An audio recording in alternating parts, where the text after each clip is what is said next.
Again, this is Emma Jungworth, Department of Finance. The administration supports this proposal as it will enable the department to continue to maintain a system of emergency management capabilities which addresses the numerous risks and threats that California faces, as well as ensures we meet the needs of the public during disasters and emergencies. Thank you. Okay. And the LAO. Thank you, Mr. Chair. Again, Brian Brown with the LAO.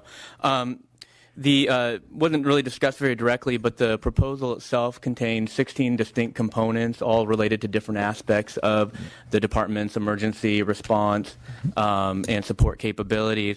The sergeant distributed a handout, just a one-page handout summarizing our recommendation, so you should have that in front of you, and that's from a report we published last week online.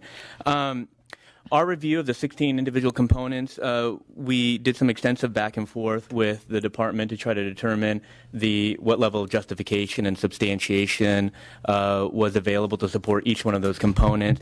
And in the end, we found that generally details were pretty lacking for many of these individual components. And so as summarized in the table, we're recommending approval of $3.1 million and 35.5 positions. Relative to what's requested, 35.2 million and 77 positions. We've categorized in the handout here, and I'll try to walk through this relatively at a high level and quickly, but the fire response proposals, you can see that there are 4 distinct proposals. These are largely related around a request to acquire 62 additional fire vehicles that would be distributed to local agencies throughout the state. Our concern with this proposal is that the primary justification provided by the department was that was based on a 2004 report that suggested that the state should be acquiring an additional 150 vehicles. Looking back at that report, there was no specific substantiation within that report, no analytical justification for how they determined that 150 was necessary. Inquiring further, we had not, the department was unable to provide any substantiation that they've done subsequently. So, for example, we would normally expect with a request of this magnitude for a department to identify what are existing capabilities and where are the gaps, where are the unmet needs out in the community for vehicles, and the department wasn't able to provide that. So we're recommending rejection of that proposal. That's the $20 million proposal. And most of the other 3 components under fire response are related, things like maintenance and support.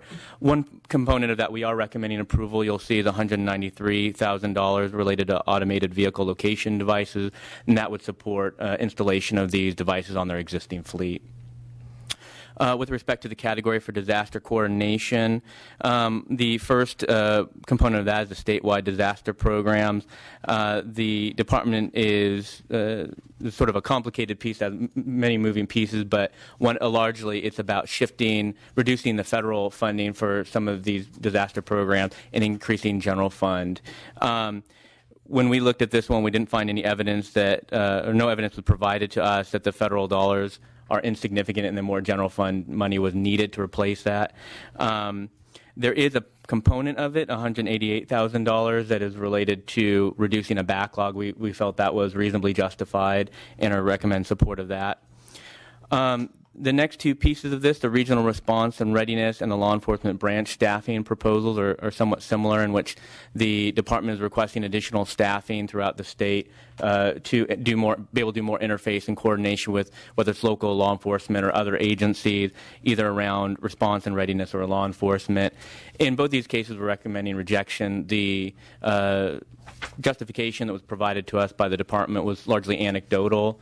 It's certainly the case that more staff could probably do more out in the field. We don't dispute that, but they weren't able to provide to us any information about how specific threats have increased numerically over time, or whether there are certain backlogs of things they weren't able to do, or undue amount of overtime on an ongoing basis, things that we would typically see in some sort of workload request. Under facilities and technology, we didn't have any concerns with those components of the proposal. Under the other category, the Federal Emergency Management Program, the department had made a couple of arguments for why this additional general fund was being requested. It's $700,000. And again, we didn't find that these arguments were substantiated. One argument that was made to us was that adding additional general fund money would allow the state to maximize federal grants because we have to match many of these grants. However, further inquiry found that we had always been able to maximize available grants, so it wasn't clear that additional general fund would be necessary. With respect to training, the second item there, the $169,000, recommended rejection of that as well. The department wasn't able to identify for us what additional training would be provided. And then last, I just want to identify 2 technical adjustments we're recommending with respect to the Regional Coordination Center. We think that we're okay with the funding requested for the budget year, but we think the out years need to be adjusted down to reflect the ongoing costs, which in out years should not include certain funds for facility improvements. And then secondly, we recommend adjustment of the administrative support positions just on a proportional basis, consistent with other recommendations. Thank you. Okay. Any questions from committee members? Yes. Mr. Lackey. Yeah, welcome. I just had a couple questions about this budget change proposal. I'm concerned about the critical infrastructure targets like dams, bridges, water treatment plants, electrical grids, and just want to know if there's anything in this budget change proposal that provides preparation or response plans to protect these critical assets from cyber attacks. Yes, the part of the role of the increase in the law enforcement branch staffing is to be tied in with our respective fusion centers and the cyber integration center.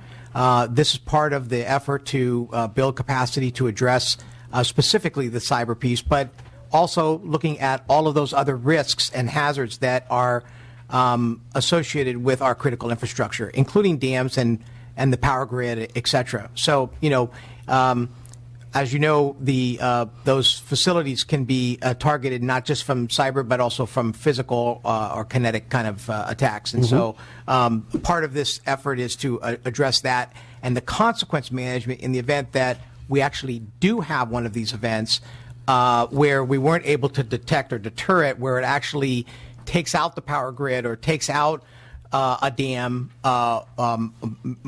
Really, all of these items speak to our ability to effectively plan for and respond to the consequences of those kind of events. Because, as you know, from your experience, you're not going to be able to protect 100% of all security, even though you give it your best try. Inadvertently, we have events that, from a security standpoint, but also many of those security impacts also could be as a result of a catastrophic earthquake or some other natural disaster. Okay. Now, seeing that there's also a funding request for $1.7 million for 6 positions in the Homeland Security branch, will these positions be utilized to address Homeland Security concerns and critical infrastructure preparedness for the state's information technology assets? Which one are we talking about here? Yes. The law enforcement branch staffing. Yes, that's absolutely correct. These positions are to assist us in putting an OES representative into our fusion centers to ensure that we're coordinating every type of threat. Okay. We have folks that are out in the counties right now working with emergency managers. We think it's imperative that these folks also engage in our fusion centers so that we can integrate them on mutual aid, on cybersecurity, and expand our footprint throughout the state. Okay, so in regards to the FEMA grant funding mentioned in this proposal, are these the only grants that OES receives when it comes to statewide emergency planning or Homeland Security, or are there other grants also? Strictly FEMA and Homeland Security are for our preparedness grant, but I would like to address something said about the FEMA funding, which is a big part of the 4.9 on the disaster programs. What currently happens right now is our funding is cost shared 75-25, and for decades now the agency has been able to utilize federal funding when we're making state and federal eligibility decisions on public assistance grants for public infrastructure for local governments, and we cost share that decision, if you will.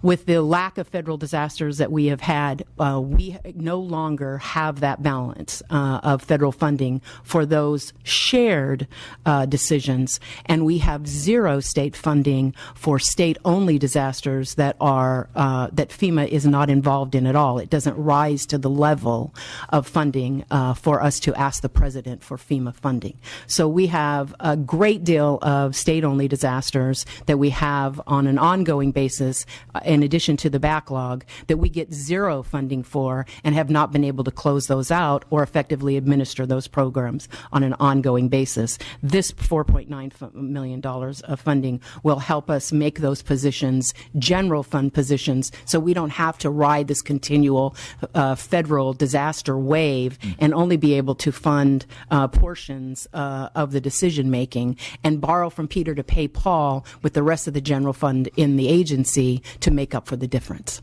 I would also like to say just one thing, is that while we respectfully respect the review of the LAO, we have prepared a rebuttal to their review because we believe that it's just an education. I agree that it is our agency is a very complex funding agency, even though we're relatively small, but we think it's just a matter of continual education on how we're funded and what this really means to us.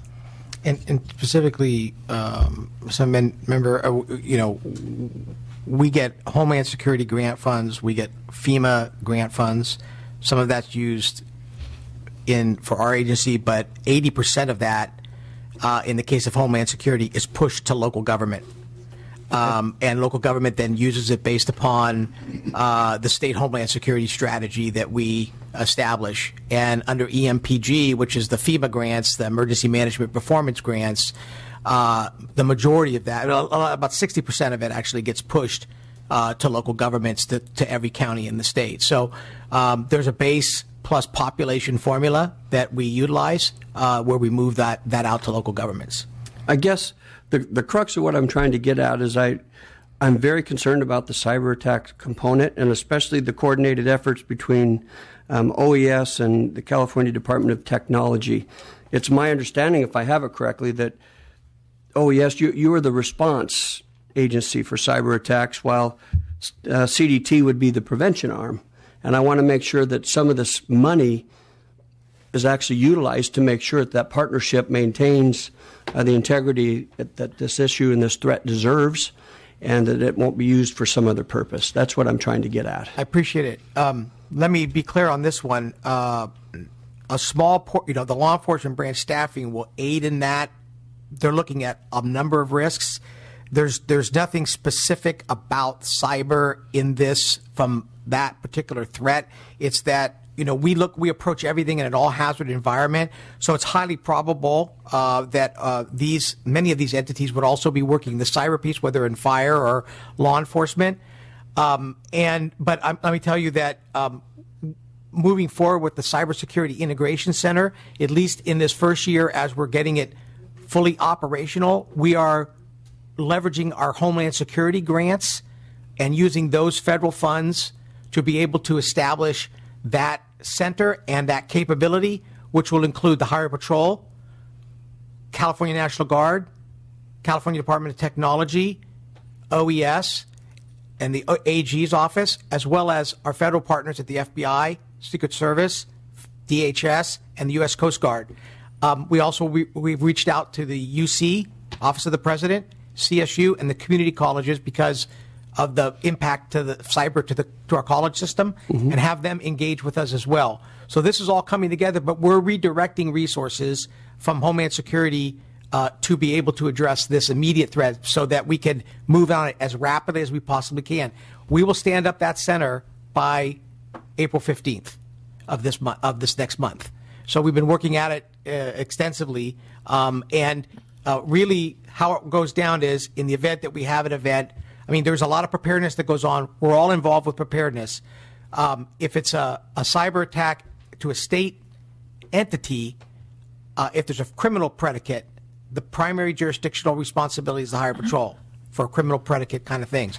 We would then support that highway patrol with this more collaborative nature to be able to address it. If it's something greater like the critical infrastructure, power, water, medical transportation, we would take the lead with Department of Homeland Security and local authorities on that response. And we would then take the state family and utilize the State Emergency Services Act and all of our operational procedures to respond to that on a statewide basis.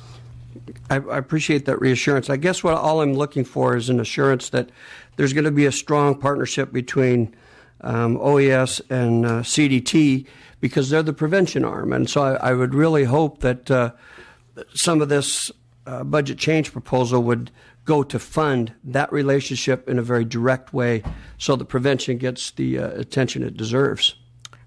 I'm hearing you. But I want to be clear, this particular initiative, there's nothing here that do that. We're going to use other funds to affect that relationship. In other words, many of the people that are going to be assigned into that cyber unit there'll be money to support Caltech and actually CHP and CalGuard in being able to facilitate that relationship with us. Okay. Different fund source, and we're on it already. That's how we're going to do that. And then after we get some track record under us and it's all good to go, then we can come back to you and talk about what is the long-term sustainability of that. But I think it's too early to do that right now because we're still kind of pulling it together. And I didn't want to be in a position to ask for something that we can't fully, play out for you. Okay. Right. Thank you. Did you have a question? No. I'll make it very short. So I know that LAO talked about the fire apparatus fleet replacement, and you're not supportive of that. And then you referred to, first of all, thank you for the response, because I was able to understand from your perspective on why we need to move forward with this. You refer to the Blue Ribbon Task Force and that nothing has happened. So what do you need to see? Is their response justifiable to your concerns? Because it was done in 2004 and nothing's happened since that. That doesn't mean that the void has been met. So what do you need to be able to see to understand from their perspective and for the safety of the state? I mean, when I look at this, this is pretty powerful. And if we're not creating an infrastructure to be able to address this, I come from local government, so I'm looking at it from a bigger perspective, on a fleet from a bigger perspective, but on a local level, this was something that we had to constantly re-educate members as they came that, equipment, eventually, if it's going out every single day, and in the community I read, it was every single day, eventually it gets old and its life expectancy has to be replaced. So it helped me understand from your perspective, what do you need? Sure, absolutely. So a couple of points. One is you are right about the importance of being able to replace antiquated equipment. And in fact, the department does have money in its base budget to replace the existing fleet that's out there on a 15-year cycle. So that's already part of their existing budget. So really the question is, what is the information that the legislature needs to substantiate an expansion of the fleet? And so what we would typically look for, and really is no different than any other kind of budget request, where what we would seek to have from a department is a substantiation of the scope of the problem. In this case, what's the gap between the need that's out there? What, in this case, what are where would be not only examples, but on a more systematic basis, what is the level of unmet need in being able to respond to fires that are state responsibilities, and how will the specific proposal, in this case, the number of and distribution, and we don't really know how they would distribute the fire apparatus at this time. That isn't part of the proposal. How will the number of apparatus and the distribution help specifically to meet that gap that they identify? And really, the administration at this point hasn't done either part of that, identify a specific gap or identify how this will be distributed to meet that need. Could I just add a couple things, and then I'd like the Chief Absolutely. to just add something. So first of all, on the Blue Ribbon Commission, wasn't just a report. It was a commission appointed by two governors, Schwarzenegger and Davis, after the catastrophic 2003-2008 fires. That commission was made up of local, state, federal, private sector, fire, and other kinds of representatives at every different level of government. Huge research went into and presentations and discussions, which included members of the legislature and members of Congress, that determined what the needs were for us as a state to be able to have a capability to have an overarching response for fires. The fires, as you see in the chart that I showed you, aren't going down. They're going up. Since 2000 and the date of the report, we've actually moved forward with 44 new engines. It's a great fall short from the 150 which were originally recommended. The recommendation was made, and basically we've been working as the years have gone on, some prior to me getting here and a lot since I've gotten here, to be able to fulfill that need of getting to that at least a minimum of 150. But with the change in population to roughly 40 million by 2025, I could tell you 150 is probably not going to be enough. We're going to have to probably expand even beyond that. But let's at least get to the 150 mark. With regards to resource requests, Chief, if you could just kind of run through the numbers for everybody, because I think it's a powerful statement about just this fire season alone, how many resource requests were not filled because we didn't have enough resources to go around. Just for 2015, requests that came into Cal OES through our State Fire and Rescue Mutual Aid system, we actually had 5,558 requests that could not be filled through our mutual aid system. Of that, 1,585 of those are actually apparatus requests we could not fill. Another 3,955 overhead personnel could not be filled either. Overall, we filled some 33,437 requests through the course of this last fire season. And when I tell you that is that we work hand in glove with CAL FIRE. They have their State Emergency Operating Center embedded with us at the State Emergency Operating Center. So we maximize the use of state, local resources. We work with our federal partners. We go outside the state. In some cases, working with our federal partners, we go outside the country to get assets as well. As the director's indicated, there's actually been several follow-up reports to the 2003 Blue Ribbon response. They're actually the 04 response. We did an 05 response. Actually, one was done in 07. We really did a follow-up in 08. And as part of the current governor's request, we have a California Fire Service Task Force on Climate Impact is once again revisiting all the recommendations. They put together, they're really the top 5, and they've got 7 in there. But the number 2 on that list is the apparatus request on the deck. None of these apparatus really sit in our hands. They sit in the hands of local government fire agencies who provide additional personnel. And the great news about it, we pay for the maintenance and the ongoing replacement of these apparatus, and only when we actually need to utilize them through the state response do we actually have to pay for the personnel that are on those apparatus. What a great way to do business. You know, instead of hiring additional full-time state personnel, we're only paying for them as we utilize them.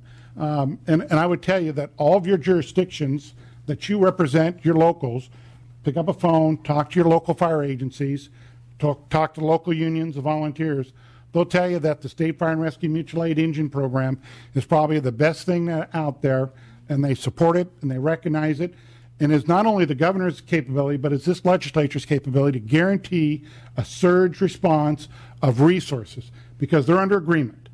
We have them assigned to them, and when they agree to take on that apparatus, they agree to send it anywhere in the state, ultimately anywhere in the nation, that we ask them to go. It is a great program, and it's been around since 1950. But I'll tell you this, and you know why we do have funds in the agency's budget. It does not meet my ongoing replacement costs. In fact, the last time we had an upscale to that was when Brenda Murphy was actually over our budget at the time, and we worked back and forth to upgrade that budget at the time to get us to where we're at today, and that goes back to 2001, I think 2002. Started in 01. We did it in 02. So let me just say that this is an example of this past summer, and your local jurisdictions probably told you this. We had not just the OES engines that were out on fires, but we utilized the system that some of your local fire agencies were out for months at a time. They committed to this state, and they're the ones that are saying to us, look, it's very difficult for us to send 5 engines of our own department out to meet a state need. This capability gives that sustainability to be able to pull personnel. They can bring personnel in, but to lose all their apparatus on a state need and go from fire to fire to fire is very difficult. And these are also very all-hazard engines. They have a rescue capability. They have a fire, wildland, structure firefighting, hazmat capability, EMS capability. So they really do meet the needs of our state. So I think that I think we got the message. you got the message, and we could thank you. We could fill them in with a little bit more information. Thank you, sir. You just say thank you. Yeah, thank you.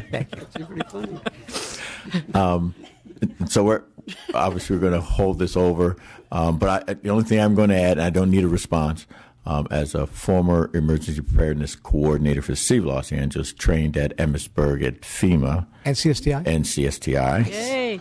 They're slow. It's slow, yeah. It's very slow. Slow. I understand the importance of the training, but more important, getting the money from the federal government and the matching from the City of Los Angeles so that we train everyone. So if I need to explain to the LAO how important it is, I will help with that too. So with that, I want to thank everyone for your testimony, and we will reconvene to discuss this again. Thank you. Thank you.